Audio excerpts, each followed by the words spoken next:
Parthaya pratibodhitam bhagavata narayanena swayam yasena gratitam purana munina madhye mahabharatam advaita amrita varshinim bhagavatim ashtadasha adhyayinim Amba tvamasu sandhanami Bhagavad Gita Bhavadveshinim.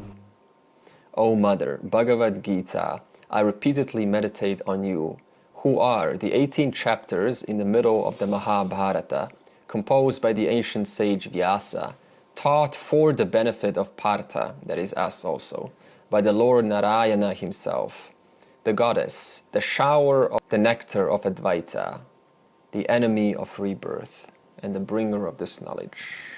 Chapter 10, title, is Vibhuti Yoga, wherein Krishna, who represents Ishwara, he says, because of my yoga, because of my Maya, which remains in potential as nimitta and upadana karanam. In other words, upadana karanam, the material cause of this universe, and the nimitta karanam, the intelligent or the efficient cause of this universe, remains as potential. And this potential is called yoga or Maya. And when this potential becomes unstable, this Maya Shakti, this power, also called yoga, projects this Jagat of apparent duality, which we experience and we talk about, and we write stories and poems, and we discuss for centuries after centuries. And this Jagat is thus a composition of Maya's Tri Guna Shakti, because Maya is a composition, a mixture of these Tri Guna Shakti. And what do we mean when we say it becomes unstable? For example, have you ever had a moment of total contentment, peace? There's no thoughts about anything? Maybe even 5 minutes, it doesn't matter. And in that moment, there was no need to think, I'm happy. Nor was there a need to think, I need to sustain this happiness. There was just genuine peace, contentment. Now, how long did that last? It lasted for a certain time. In other words, only to the time ticking, what happened? That peace got disturbed. That peace got unstable. And what is that peace called? Sattva Guna. In other words, owing to time, what happened? A samskara, a vasana projected in the mind. And that vasana, samskara, how does it project? As Raja Guna. In other words, that Raja Guna is thus activated how? Through the samskara, through the vasana, because of time. And when it does come, what happens to the person? They then express that thought, that vasana, through their physical body. In other words, they need a world now to engage with in order to fulfill that vasana, that samskara. So therefore, peace, pure sattva guna, when that gets disturbed only to the samskara of the individual. Now what do we mean when we say samskara? It usually happens to something about my life. Something about that I have to do, something that I did before, could be about some person that said something. It just comes out of nowhere. Is that your experience? You did not even call it. You did not even instigate it. It just comes. Why does it come? Because of this samskara. So in the same way, Maya is, as we discussed in Panchadashi, pure sattva guna. And in this condition of pure sattva guna, it remains stable. And then it becomes unstable. Why? because of the total samskaras of the entire Jagat. So when this, and why does it come? Because time is still ticking in potential. We discussed this last week. Therefore, owing to time ticking in potential, then samskara suddenly arises out of what? The total samskaras of all individuals, and thus Rajaguna activates out of Maya, and this Rajaguna projects this Jagat called the world. And then this Jagat we experience is simply continuation of the previous Jagat that we have experienced before. So we talked about one Brahmaji day. This day is simply continuation of the previous universe, of the previous 4.32 billion years. So this is an ongoing cycle.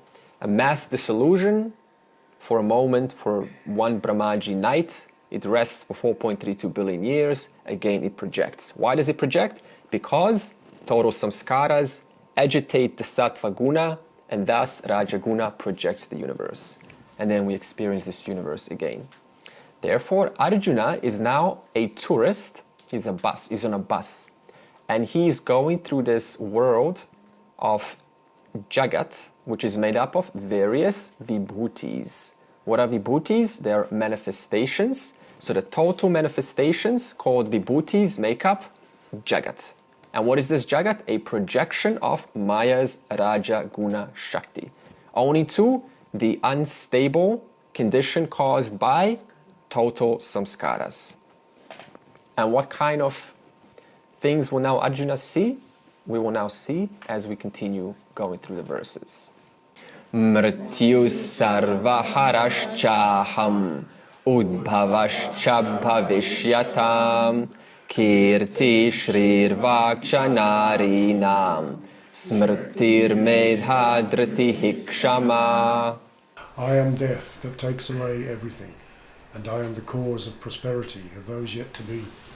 Among the feminine words I am fame, wealth, speech, memory, intelligence, fortitude, and equanimity. So aham sarvaharaha mrityuhu asmi.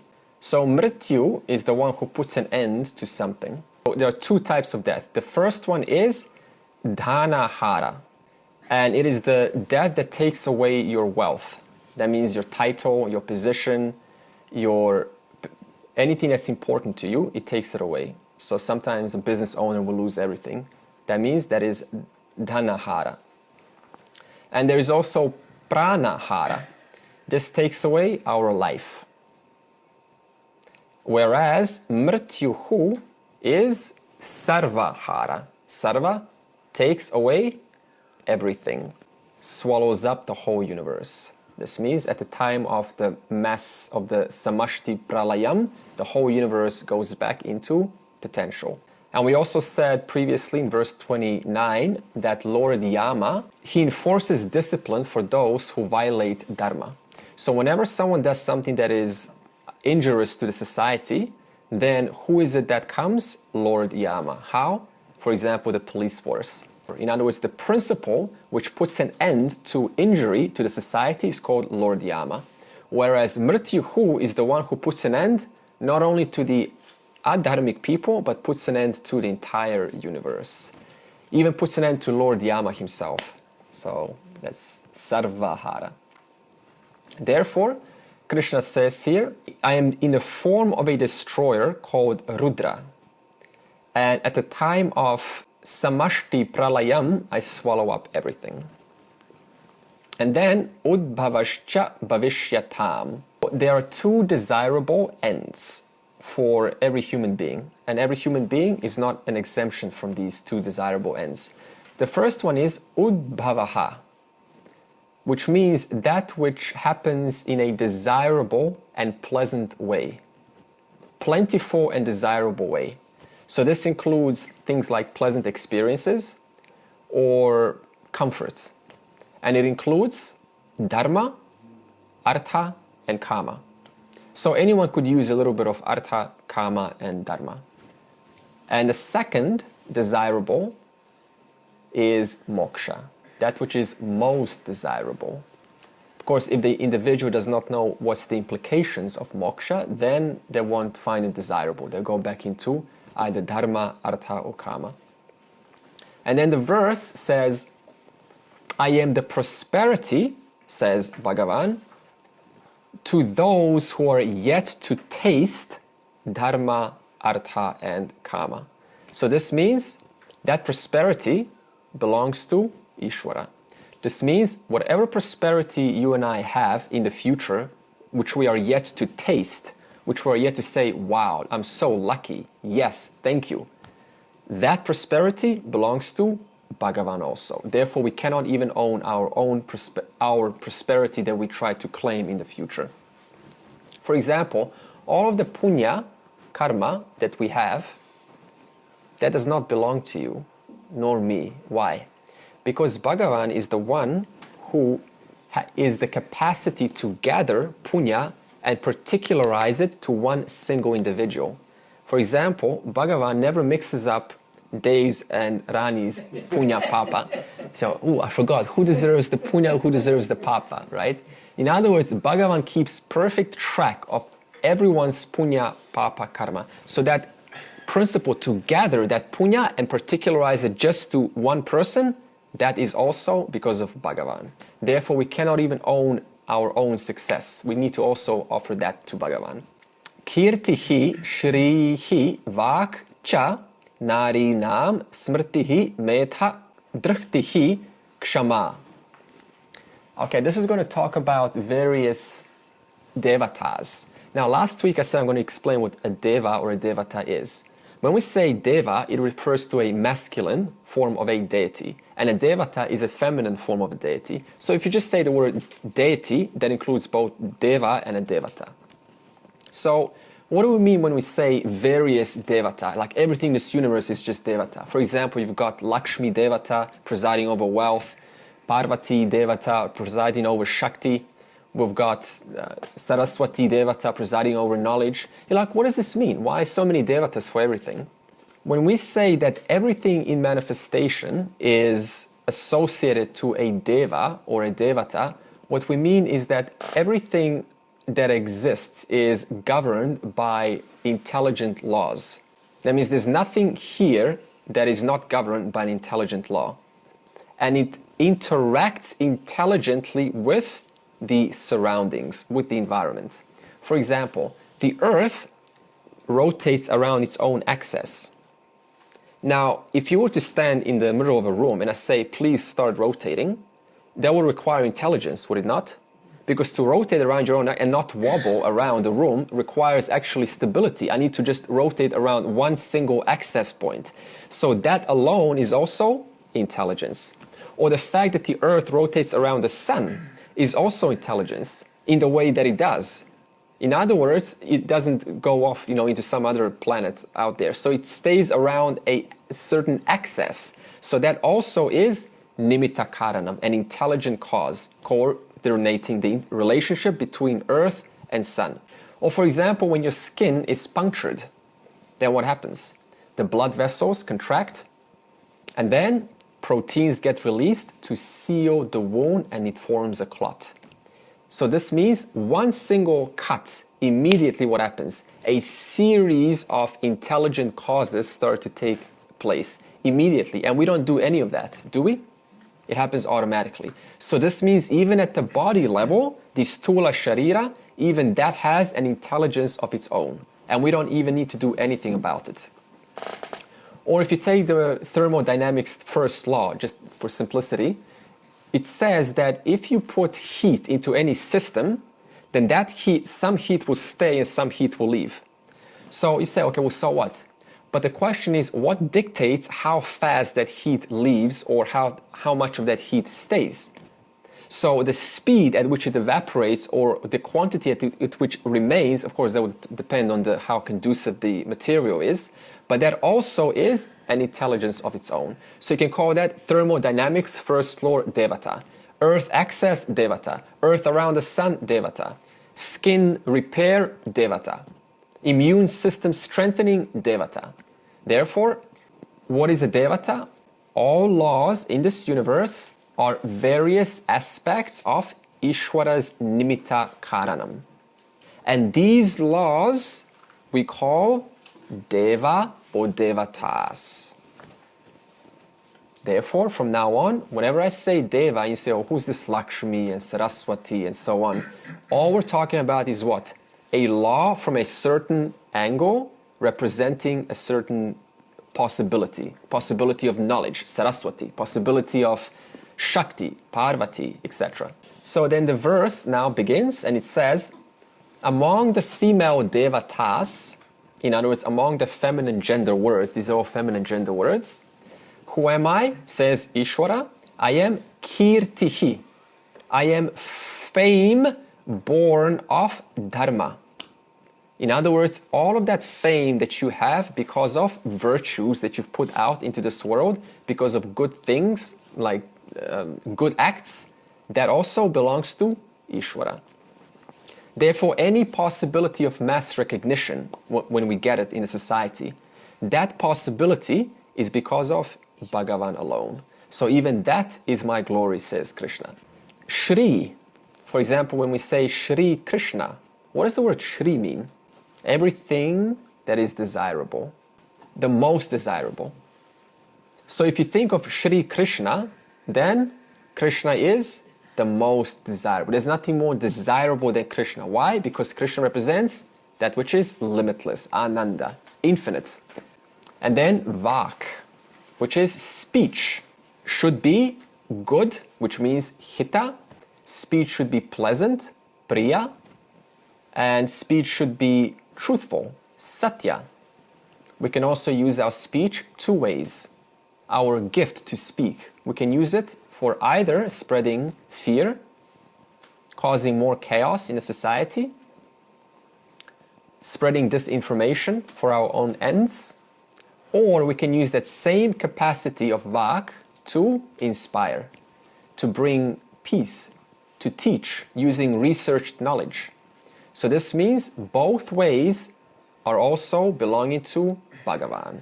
Therefore, whenever we speak, never forget Bhagavan. That means, how can you forget Bhagavan? He's even in your very own words that you speak. Then smrtihi.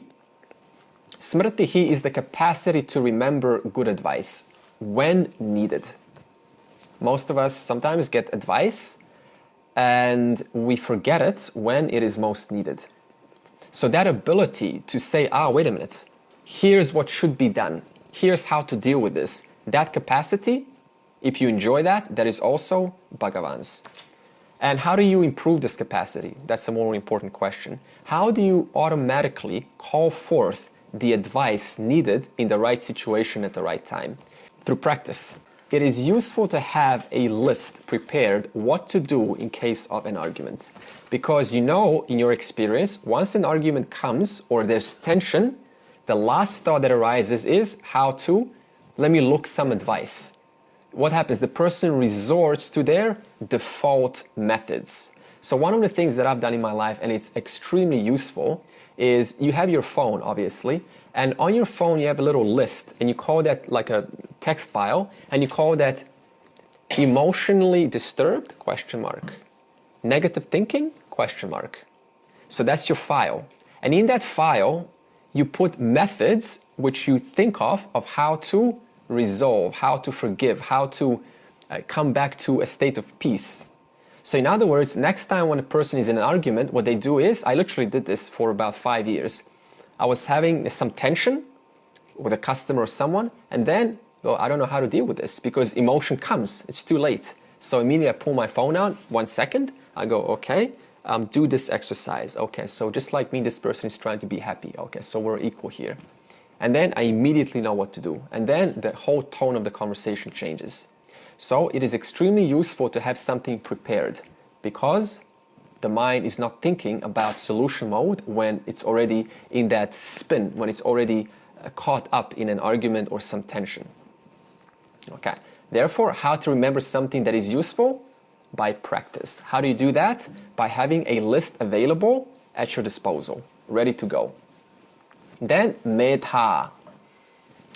This is power to reflect and get the essence of a subject matter.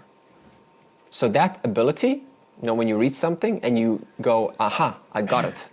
That power is also Bhagavan's. Then driktihi.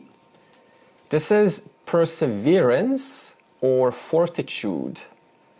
This means ability to continue looking at your long-term vision and not get disturbed or not let discouraged by short-term hardships.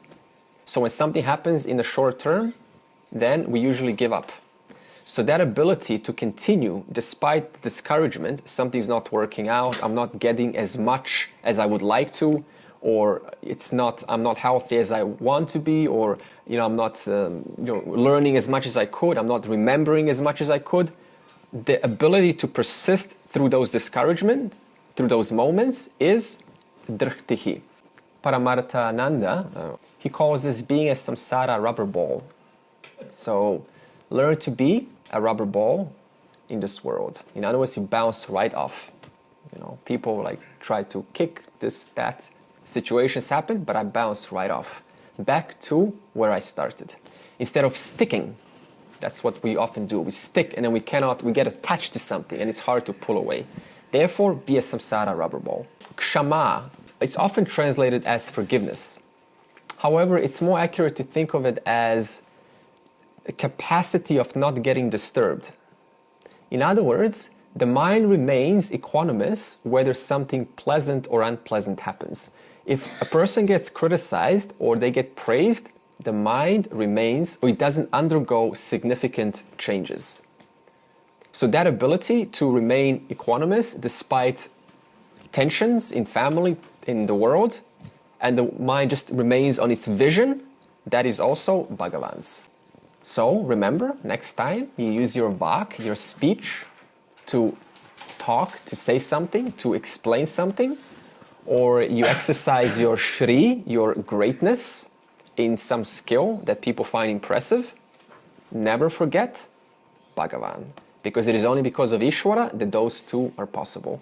Brahat Samatatha Samnam Gayatri Chanda Samaham Masana Marga Shirshoham Retunam Kusuma Karaha.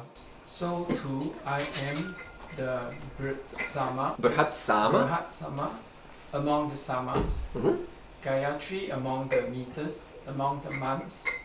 Margashirsha. Margashirsha. Margashirsha. And among the seasons, the spring.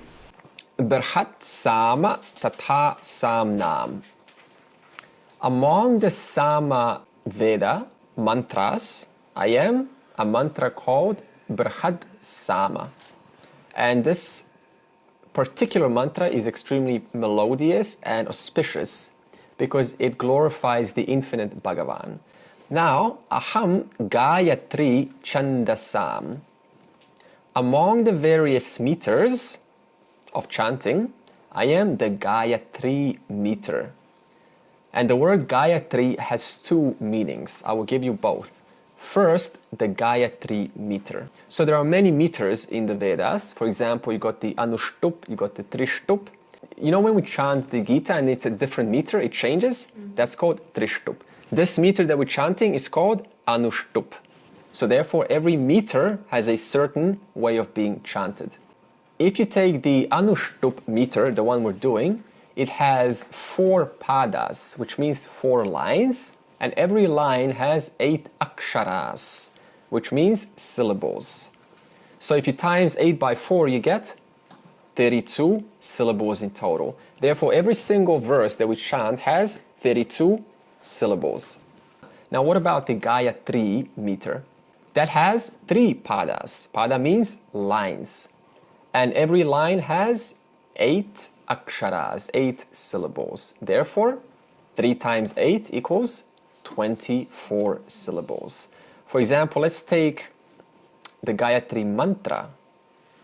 Tatsavitur Varenyam, 7 syllables. Bhargo Devasya Dhimahi, 8 syllables. Dhiyo yo nah prachodayat, 8 syllables. 8 plus 8 plus 7, 23 plus Om equals 24 syllables.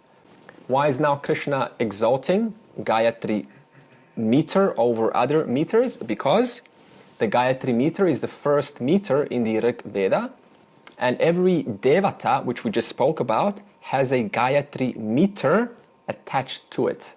Therefore, it seems to be one of the favorites in the Vedic tradition. That's the first one, Gayatri meter. Now, what is Gayatri-Mantra? It is the most popular because it is the essence of all Vedas. In one single mantra, it comprises the entire teaching or the vision of the Vedas. Or you could say the entire Brahma Vidya. So the entire vision of oneness, of Advaitam, is within the Gayatri Mantra. So what does the mantra mean? Just look at the words up there. So if you have the word Om, Om represents Ishwara. In other words, the ultimate cause. And it includes the three worlds, which is Bhuhu, Bhuvaha, Suvaha. In other words, it includes the gross world, the subtle world, and the unmanifest world. It includes the waking world that we're experiencing now. It includes the dream world tonight, and it includes deep sleep. These are the only three worlds there are in the entire universe for even every loka. That's the only worlds we go through. Is that true in your experience? Do you have anything other than waking, dream, and deep sleep? Do you have some special place? No. In other words, I am the substratum of these three worlds. And then Tat, that's the second. Tat refers to that. So what that? So that Om, that Lord, Varenyam, that Lord is the most worshipful because He is the whole. There's nothing missing. He is limitless. And then Dhimahi. So we either meditate on this Lord as a sadhana, or we can recognize this Lord through the means of Jnana Yoga. Which means at the beginning, this mantra is often chanted in kirtanam or different events. How? As a means of reminding myself that the Lord, in other words, putting the thoughts of the Lord in my mind. So it helps the person move away from the worldly thinking into focused Lord, Lord, Lord, Lord. Eventually, the person no longer chants it as a sadhana, but starts to understand what is the meaning of the actual Gayatri mantra. Therefore, it changes from chanting to understanding. Then we contemplate upon who devasya savituhu. We contemplate on the sun, which is self-effulgent and all knowledge. In other words, I said this some time ago, the sun in the Vedic tradition always represents the absolute highest. Why? Because the sun is always self-effulgent, it is self-shining, and nothing can cover it. Yes, you can say cover it from this point of view, but nothing can, everything that comes close to the sun, what happens? It burns it. In other words, it is like knowledge. It burns anything that comes close to it. And it illumines everything. In other words, there's no darkness on the sun. It is just pure light. Therefore, that sun is compared to Atma or Ishwara. And then Yaha, that Lord who is Bhargaha, which is all knowledge, Prachodayat, last word, may that Lord brighten. Brighten what? Naha Dhiyaha. In other words, may He brighten our minds. May that Lord who is self-effulgent, the sun, brighten our minds. So if you translate this mantra, you get, we are meditating upon the brilliance of the sun God who activates, or which activates our intelligence, our intellect. Now, why would you want to meditate on the sun God? To activate your intellect, to improve your memory, to strengthen your discrimination, right? Your vairagya, your viveka. And why would you want to strengthen your intellect?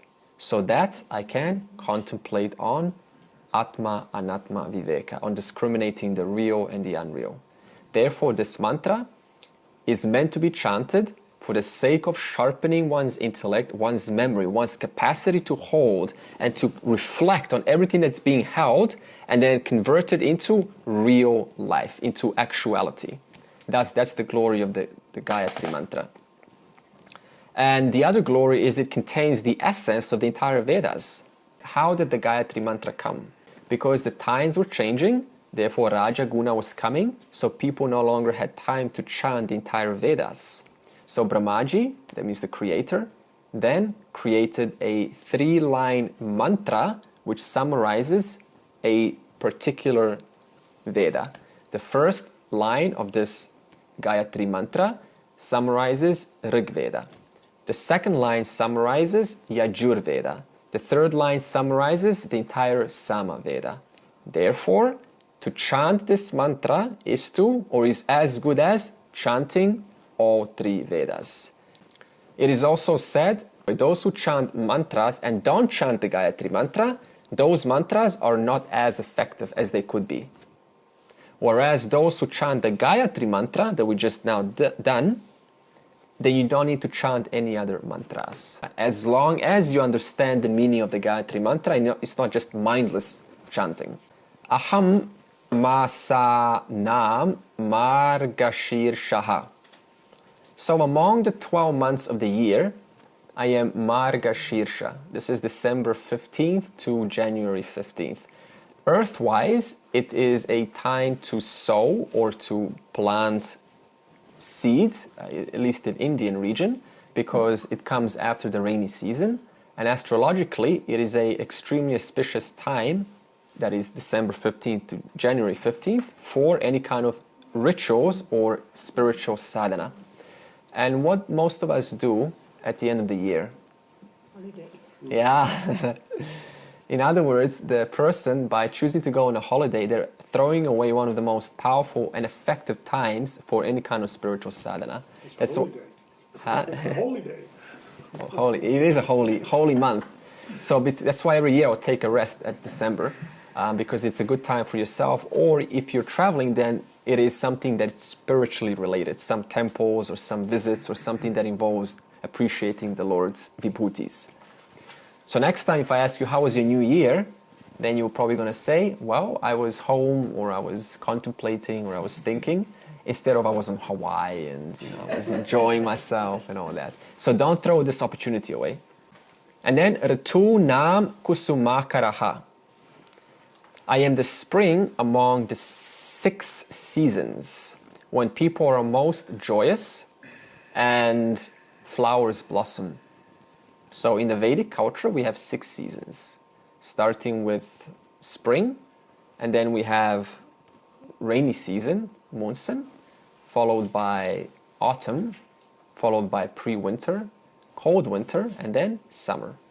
This has been overshadowed by the English system of spring, summer, autumn, winter. So we have a little bit more accurate in the Vedic system. Dyutam chalayatam asmi tejas tejasvinamaham jayosmi vyavasayosmi sattvam sattvavatamaham. I'm the game of dice among the things that deceive. Of the brilliant, I'm the brilliance. I'm the victory of the victorious. I'm the clarity in thinking of those who have that clarity. Of those whose nature is predominantly sattva, I'm that sattva guna, contemplative disposition. So asmi dyutam chalayatam. I am the gambling amongst deceitful practices. So anything that has an element of deception is chala, that is gambling. How do you know that I'm gambling? How do you know that you're gambling? The consequence is addiction. What is an addiction? I don't have the power to say no. I know I can't say no, but somehow I find myself doing it. So things like playing card games, alcohol, anything that is highly addictive. Now, we're not saying, a family card game is now gambling, unless this game turns into prize, like I'm going to get some money here and you're going to get some money. Then it becomes gambling. Actually, the Veda prohibits any kind of gambling. And what else does it do? It robs discrimination. It causes irrationality. It incurs a loss. What kind of irrationality does it cause? People end up hoarding more things than they actually need. So they get more than they need. So in other words, it blocks the intellect from thinking properly. Yeah, that's gambling also. And in the Mahabharata, there's a lovely fella called Dharmaputra or Yudhishthira, who is an embodiment of Dharma. So he is the full example of someone that embodies knowledge of what is right and what is not right, of ethics, and he abides by it no matter what. So he is so good in Dharma that he can put all of us together, 7 billion people today, but probably not match his ability of consistent Dharma, consistent ethics, no matter what. So in the Mahabharata, what happens? Even Dharmaputra gets addicted to the game of dice. And then he starts off how? He loses his little pendant, I believe. And then it's fine, no, it's no problem. And then he even loses his recently inherited Indraprastha, and his emperor status he also gives away. That's not enough. He's still got 4 brothers. So he starts taking one brother after the other. Sahadev, goodbye. Nakul, goodbye. Bhima, goodbye. Arjuna, goodbye. In other words, 4 chances, still can't say no. And then imagine calling your wife over, and she's probably, dressing up, putting perfume on in a different room. She's not even in the room playing. And then you go up to her and she says, how was the game? And you say, I've staked you. What? I've staked you. In other words, the intellect got so clouded, so consumed by gambling, that it even, for Dharmaputra, the embodiment of Dharma, lost his balance. Then what is there to say about an ordinary human being like us, you and I? Therefore, how do we deflect any possibility of gambling? Learn to say no right from the start. Because the moment we even think about it, it is already too late. The mind's already formed a trajectory, and it's very hard to stop that trajectory. Therefore, gambling is extremely damaging to one's psyche. Aham tejas tejasvinam. I am the brilliance among those who are brilliant in any field of knowledge. So anyone who is brilliant in their particular field, or they have details about things, or they're able to recall things when necessary, that also does not belong to you or me. It belongs to Ishwara also. Therefore, all brilliance belongs to Atma. And what is Atma?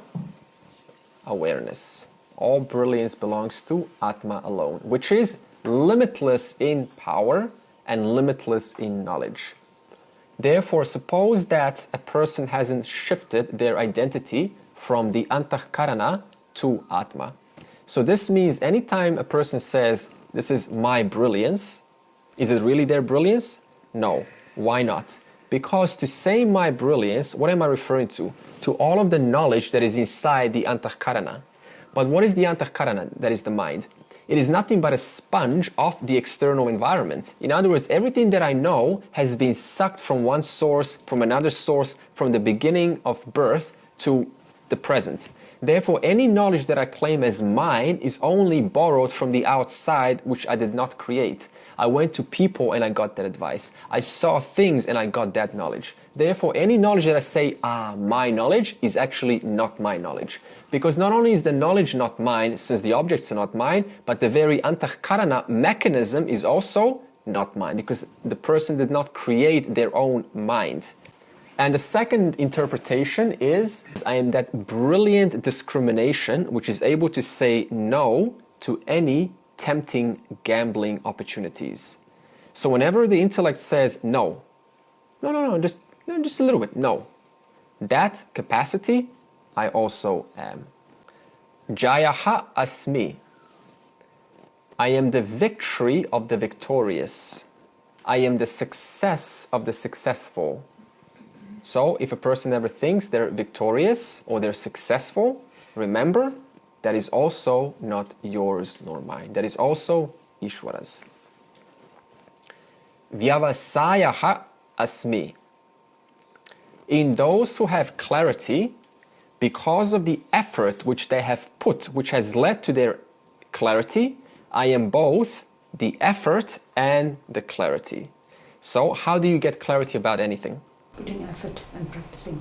Yeah, and effort implies practice, it implies research, it implies time spent, patience. What else does it involve? Effort. How do you put effort? What is discipline? Interest, good. Energy, huh? Focus, excellent. Concentration, all of that. So many things are involved in that effort. And that effort leads to understanding, clarity.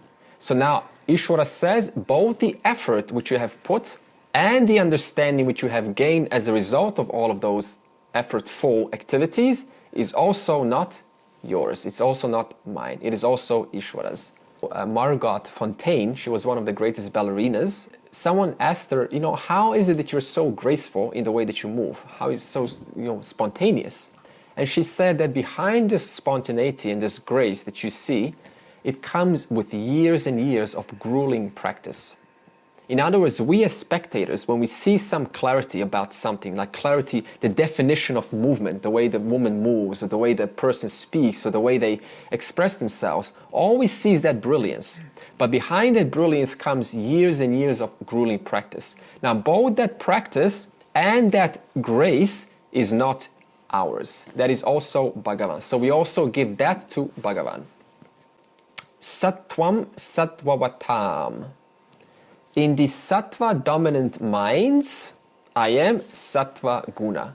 This means every mind or every object in this universe is made out of sattva guna, raja guna, tama guna. Sattva guna is when we have a contemplative disposition.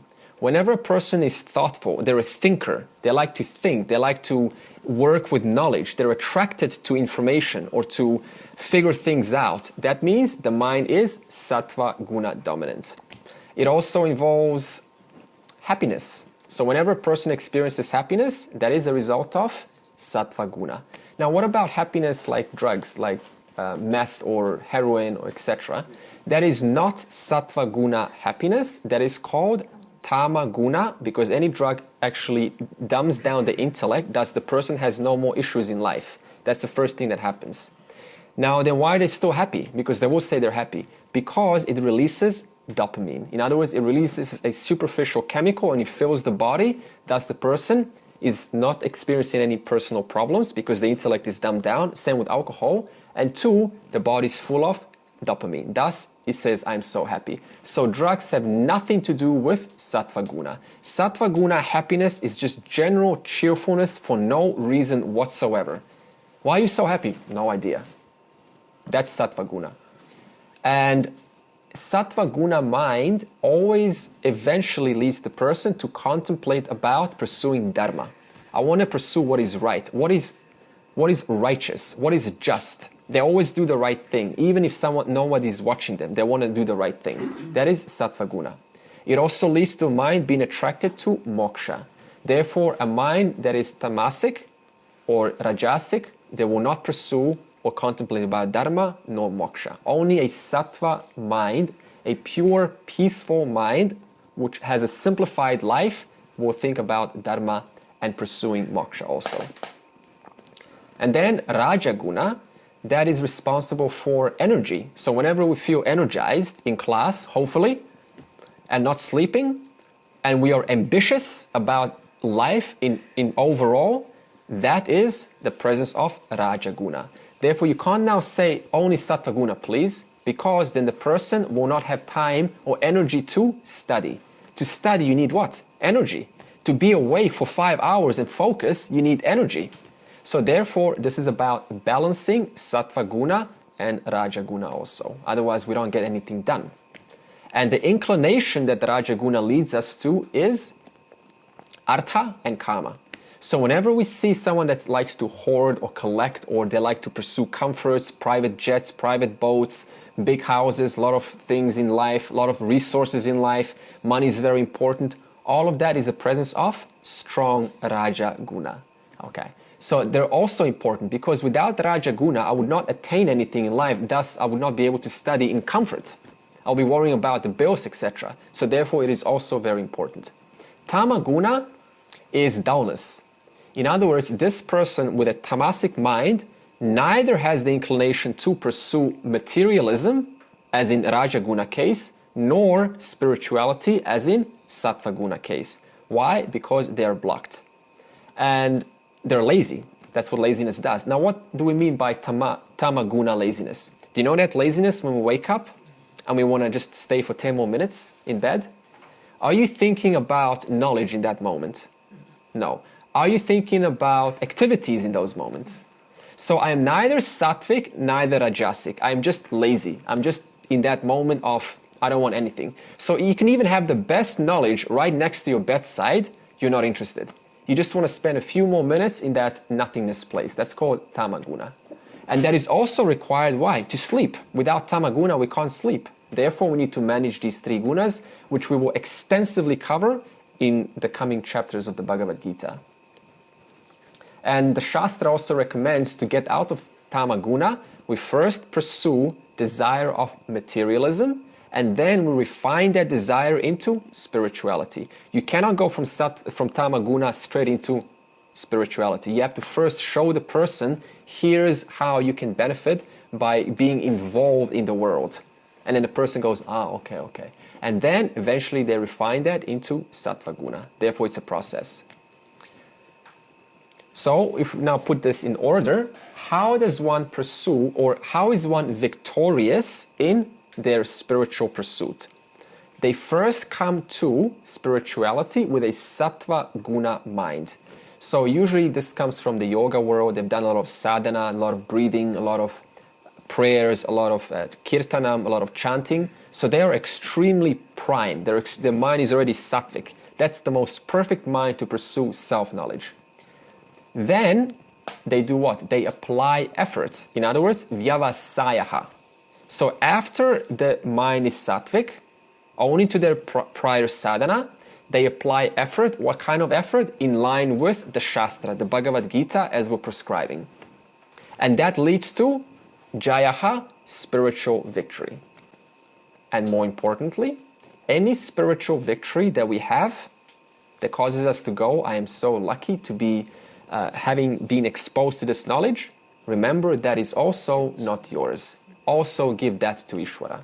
Therefore, there is no chance of arrogance or superiority at all. This is why chapter 10 is brilliant, because it totally takes away any chances of owning or trying to be somebody with this knowledge. It totally empties out the person completely and makes the person what? Humble, humility.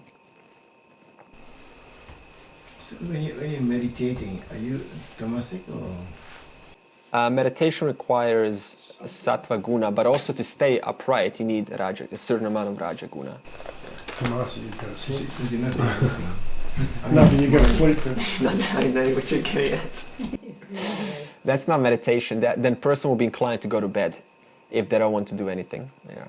A meditator cannot be tamasic, because just to say I want to meditate requires clarity and it requires a certain amount of raja guna. That's why most youngsters in the spiritual world, they're most about practices. Why do they like practices? Because they want to channel their excess raja guna into something that is more graceful, something more spiritual. And then eventually through time they discover, okay, now my mind is extremely sattvic, and some of them then find self-knowledge. Most of them continue pursuing these practices for a lifetime. And what happens is they get stuck and they start to chase sattva guna after sattva guna, just feeling good all day. You know, practices, pranayama, and they go into these special states. That's extremely unnecessary, because the mind is ready. When it's ready, it needs to move on into atma jnana, into jnana yoga. And that leads to jayaha, victory. So that's the proper order. Vrishninam vasudevosmi Pandavanam dhananjayaha Muninam apyaham vyasaha Kavinam ushana kavihi. Among the Yadavas, I am Vasudeva, Krishna. Among the Pandavas, I am Arjuna. Among the seers, I am Vyasa. And among the sages, the preceptor Ushna. Vrishinam Vasudevaha Asmi. So far, Krishna has been speaking of himself as Ishwara.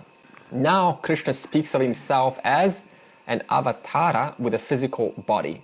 And he's called Vasudeva because he's a putraha of Devaki and Vasudeva. So he says, amongst my people who are called the Yadavas, I am Vasudeva. In other words, his people, called the Yadavas, see Krishna when he was born as how? Do they see him as Ishwara? No, because they do not know what Ishwara is. So therefore you cannot see what you don't know. But they do know him to be an avatara. Krishna is now speaking of himself as that one who appears to his own people, as just Vasudeva. I'm Krishna. Yes, I am special, but my people do not know what it means to say avatara. And then the question is now, why is Krishna glorifying himself as an avatara if there are so many other avatars present, like Rama? According to Paramarthananda, which I'm inclined to agree with, he says it's because Krishna was specifically incarnated for this purpose of dispensing self-knowledge. That's why we have the whole Gita written. He didn't even fight. He was just a guide for Arjuna. He was the intellect for the Arjuna. But he says, I will not fight. He said that specifically. Whereas all the other avatars, at least most of them, were incarnated. Yes, they did provide some knowledge, but to what? Destroy asuras. To bring back dharma. So they were themselves involved in the restoration of harmony. Pandavanam Dhananjayaha. Among the Pandavas, I am Dhananjaya, which is Arjuna. And Arjuna is one of the favorites amongst the greatest of men, like Bhishma and Drona. He is the most successful in mental ability and physical strength. That means he's most flexible in both. And he also was the first one to receive the Gita Shastra directly from the Lord. And why did Krishna choose Arjuna to receive the Bhagavad Gita and not Dharmaputra or Yudhishthira? Because Yudhishthira was actually more qualified if you think about it. He's the embodiment of Dharma. Why did he choose Arjuna? And Arjuna is the more emotional type. In fact, Arjuna is the emotional type. And Arjuna is not as focused as Yudhishthira. In fact, Arjuna can blow up any time. Because most of humans are like Arjuna. We got emotions. Oh, yeah, good. But why did Krishna now choose Arjuna and not Dharmaputra, who was a lot more seemingly qualified to receive the self-knowledge? The clarity and discipline of the mind. Yeah, good. What else? Think about it. Because we often say, okay, so you need to be dharmic, you need to be very intellectual, very sharp in your thinking in order to be qualified for self-knowledge. But why did Krishna not choose Dharmaputra, who is a representation of that, and chose Arjuna, who is actually very emotional? He goes through moods constantly. Entertainment?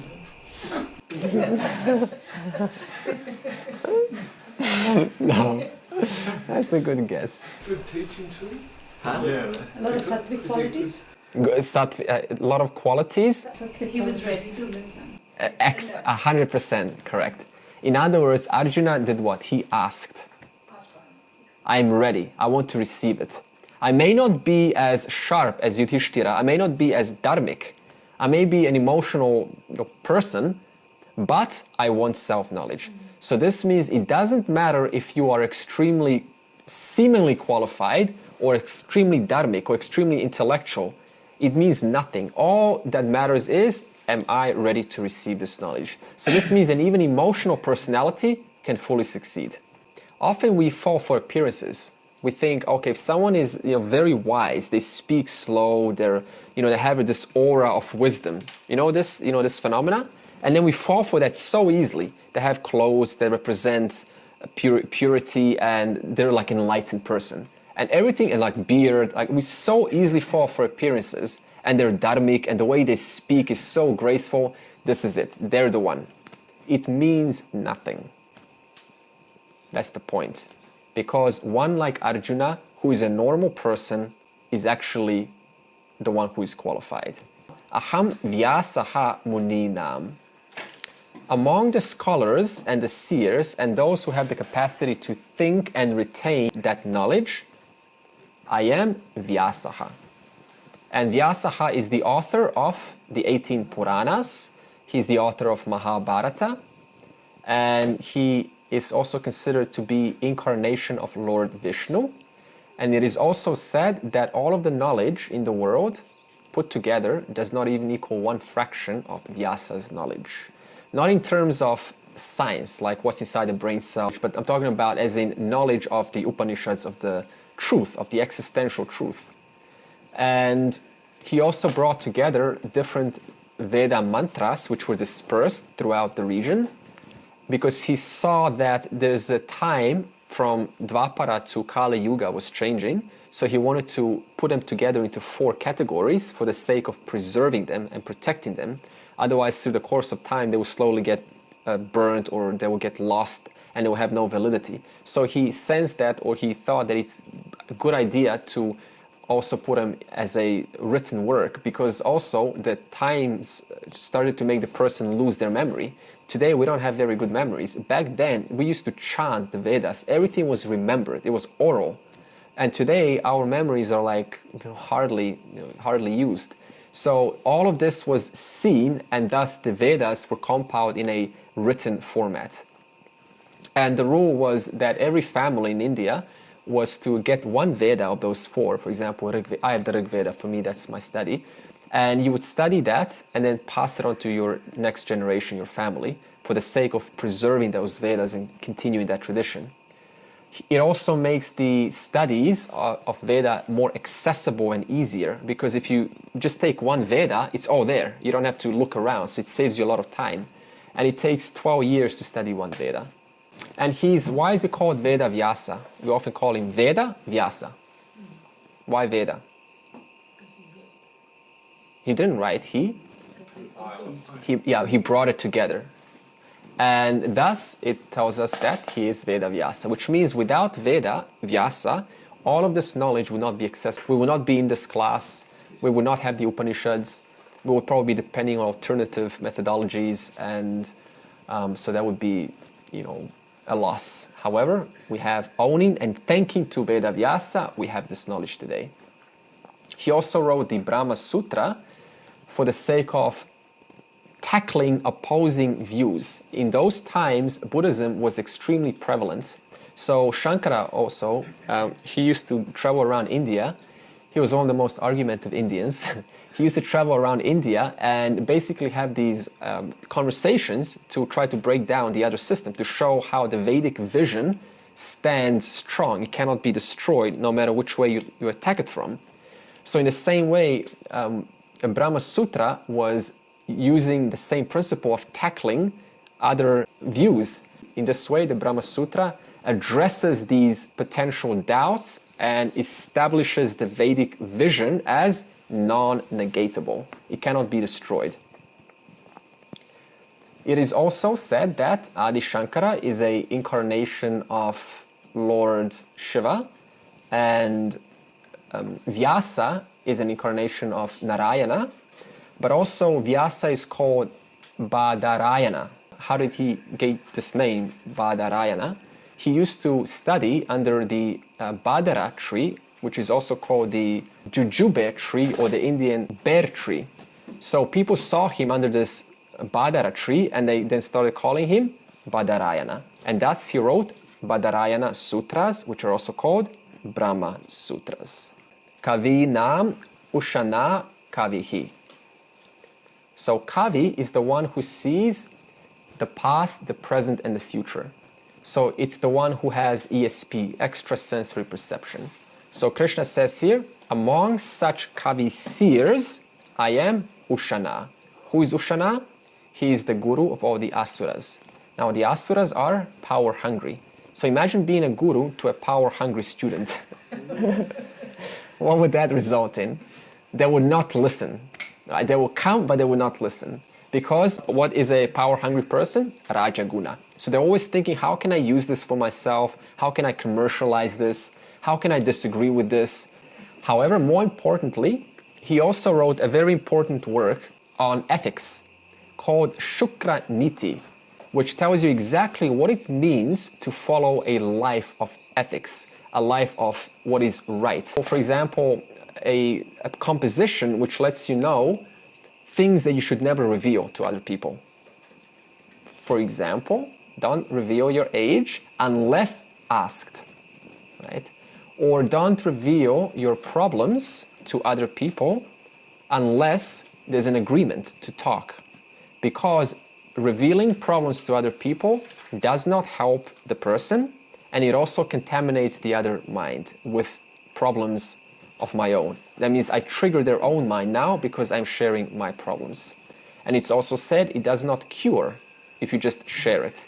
And what do we do today? What's our psychological means of solving problems? Call up a friend and share my problems.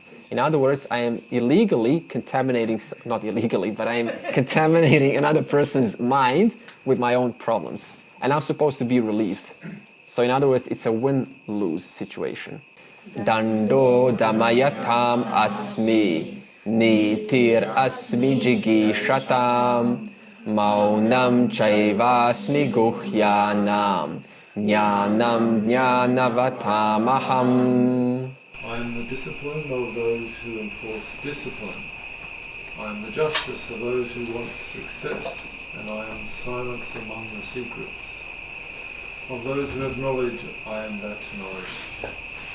Dandaha damayatam asmi. Amongst various methods of discipline, I am the rod of punishment, danda. And there are 4 ways to discipline a human being, a person who has strayed off the path of the good. This means they are either hurting themselves or they are hurting someone else. And these 4 ways are also effective for children, and they are coming from the Shastra. So we can learn some methods of bringing someone back onto Shreyaha, onto the path of the good. And they are, I'm going to list them from 1 to 4, and they go from least effective to most effective. The first one is Sama, offering warm and friendly advice. In other words, I sit down with them when they are feeling good, you're feeling good. That means there's first rapport between 2 people. You never offer your advice when there is disconnection, when there's a discord. You make sure that there's a connection first. And in that time, then you sit down and you simply offer them some advice as to alternative ways to look at this. No, it's not a good idea. So the first method is more like a command. But a command is only followed if there's a relationship between 2 people. For example, a child and a mom, the child will usually follow because the child respects the mother and respects the father. But if there is no respect, then the first method is not going to work no matter what. Do as you're told, because that is for your own good. The second is dana, gift.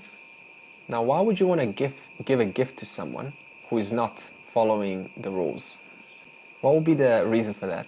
Bribe them. Inspire them. Huh? Inspire Gift, them. reward. Show them the way, show them the benefit. Why would you want to give a gift to a child who is straying off the path of the good? If they're doing something naughty, or it seems like they're about to do something naughty, and you buy them a gift, what does that imply? To win their affection?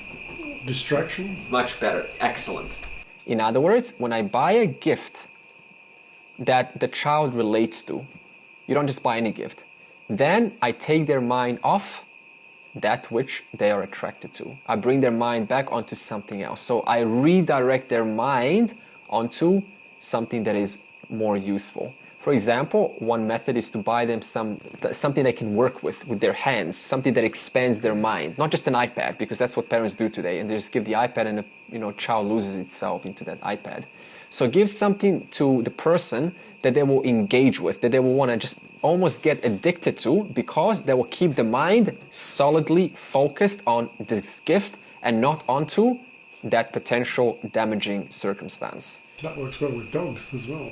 Yeah. When I'm walking my dog and he's pulling, distracted, got a little schmacko and he bang, straight on again. Feed your child every time you follow the advice. Third one is Veda. Involves creating a doubt in her mind. Why would you want to create a doubt?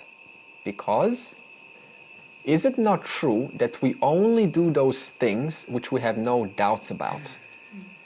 We never do those things which we have a doubt about. So if they're following the path or straying to the path of the potentially unpleasant or adharmic, then I need to create a doubt in his or her mind. Now, how do you create a doubt in someone's mind? Point out a consequence. Yeah. Good differentiation. Good, excellent. So how do I create a doubt? I educate them. I educate them on why this is not in your best interest. What often does not work is to say, here's why you are damaging the environment. Most minds are not mature to understand this. Most will say, well, I don't care about others, the environment. So thus, at the beginning stages, how do we educate them? Here's why it's good for your own sake. Here's how following this will actually cause hurt in the future. And here's how others who have done this have suffered. So you show them some examples how this is not right. For example, today a big problem in the schools is the child, as much as you train them, if they go to school, what happens? Other kids will show them some sexual images. They will show them porn or something. So, and the mom and the dad, they don't know this is happening. And the child is doing this. So how do you prevent this kind of almost inevitable circumstance? You first infer what is it that they're likely going to do on the basis of what the children today do. So then you say, okay, so now let's educate them and show them how what they're about to do or what they may do is actually extremely damaging to their psyche. And then you show them, okay, well, here's how this kind of image or this kind of thought will lead into depression, into, very dull mind. You won't be able to, your creativity will go down. And so all of these things get shown to the person, and the person's like, oh, interesting. Okay, I haven't considered this, but now, having seen this, I better stay away. As children, I remember I was watching this TV and we had sexual education. It was called sex education. And we used to watch this. I remember this one woman, she said, few moments of pleasure and a lifetime of regret. And that has always stuck with me even to this day. Few moments of pleasure in any aspect, but a lifetime of regret. And I was, like 9 years old. And that stuck with me. In other words, I got educated as a child and I saw a real life scenario, and that really made a huge impact. So in the same way, how do we educate children? We show them the consequences, real life circumstances, real life things that they can relate to. And that makes a big impact in the future, in their adulthood. And then number 4, when nothing else works, danda.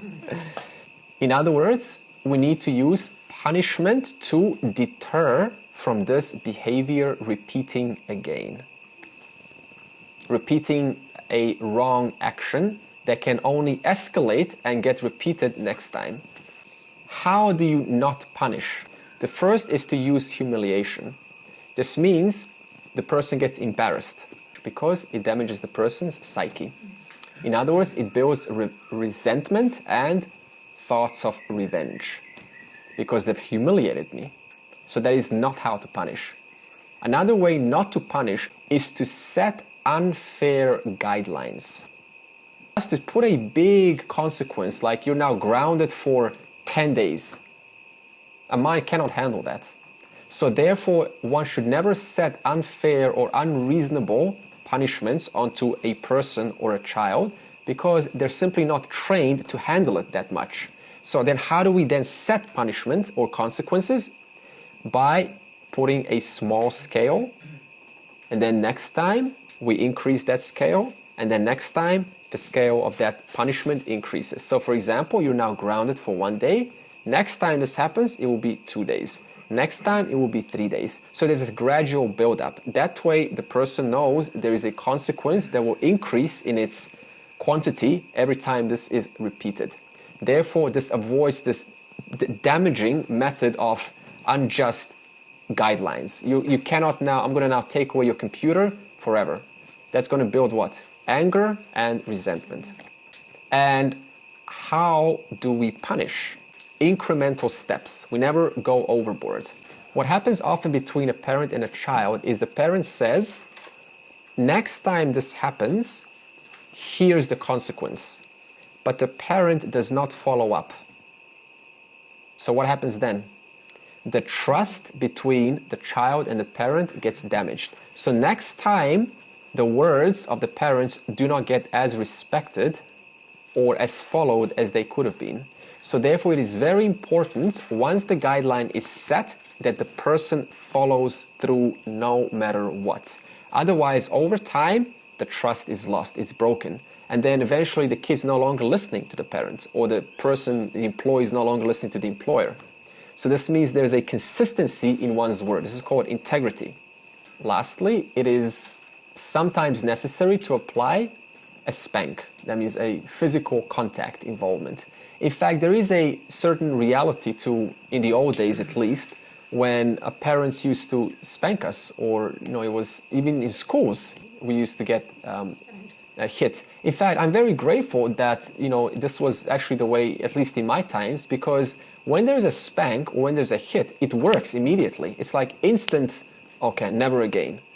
And today there is this sort of talk that it damages the psyche of the child, but that's very questionable. So we can't really say a definitive. It depends on the relationship. So punishment, physical contact is the last resort. So the physical contact only is once all of these options are exhausted and there's nothing else. Then instantly I am that danda.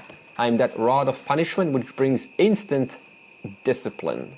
And then Krishna says, those who enforce punishment for the sake of discipline, I am, says Krishna, that discipline.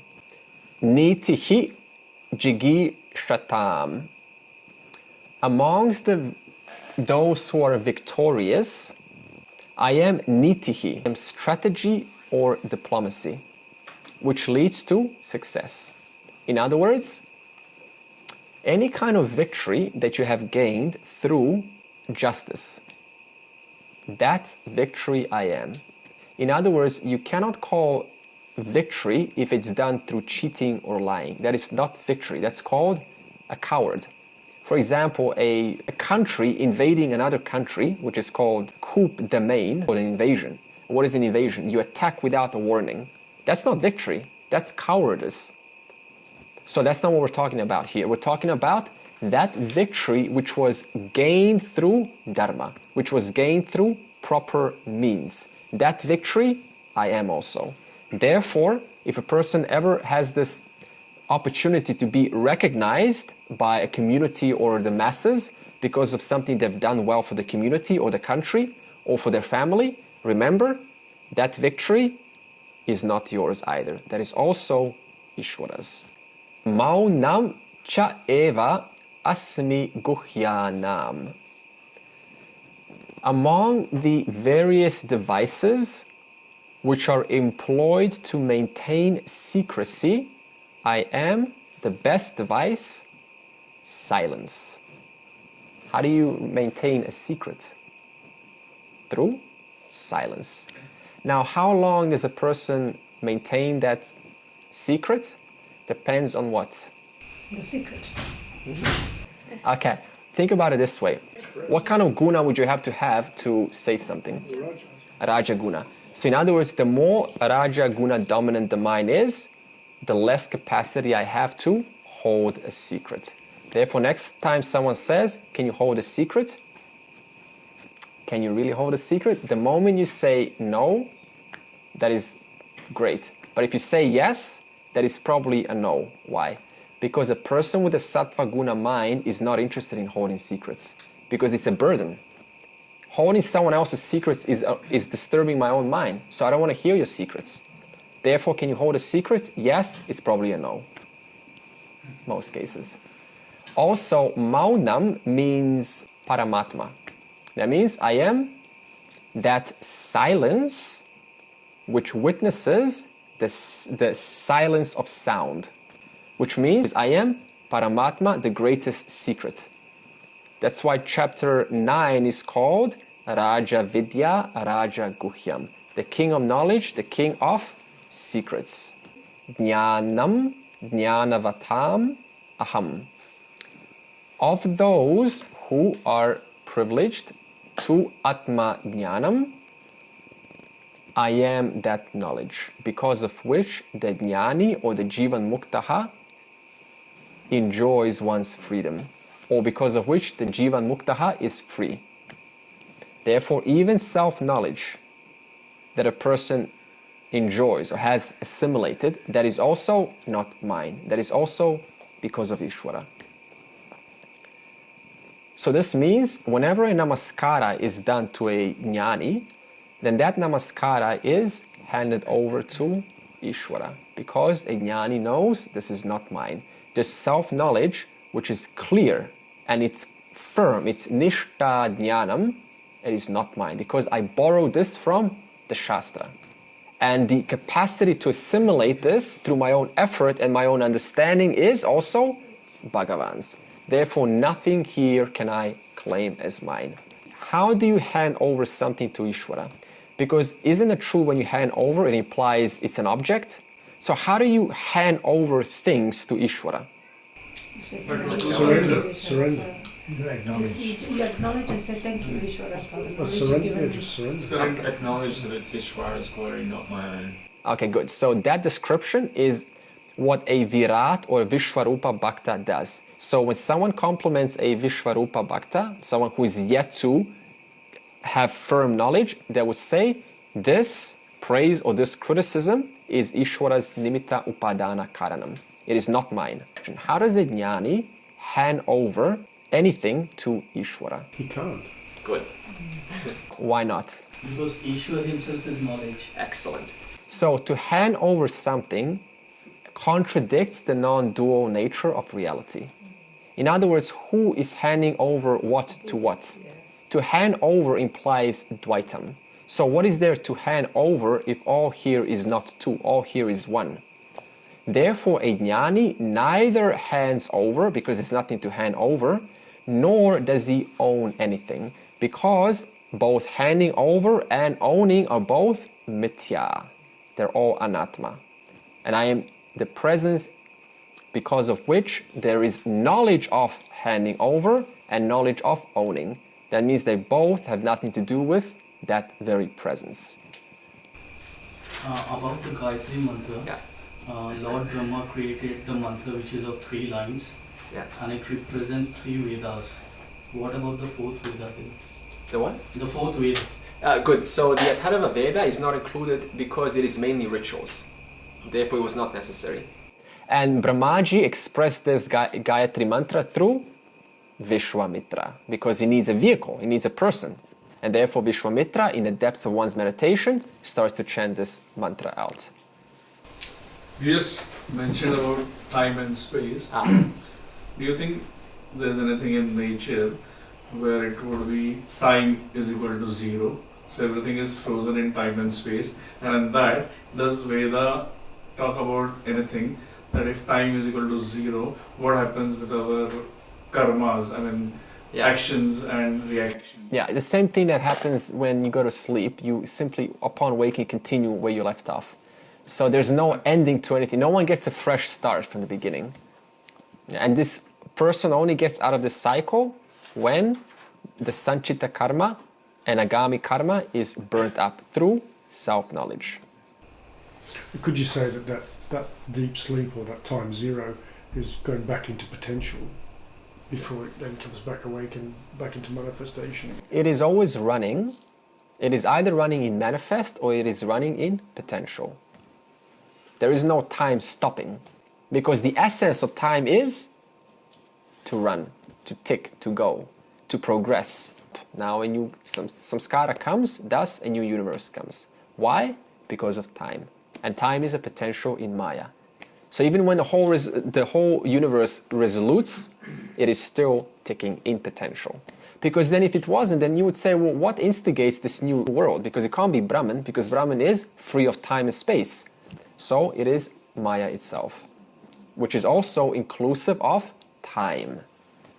Right? Time is included in Maya. That's why we say the first thing that manifests is time and space, and then all objects in time and space. Yeah. Sarve bhavantu sukhinaha, sarve niramaya, sarve bhadrani pashyantu, ma kaschid dukha bhag bhavet. Om Shanti Shanti Shanti.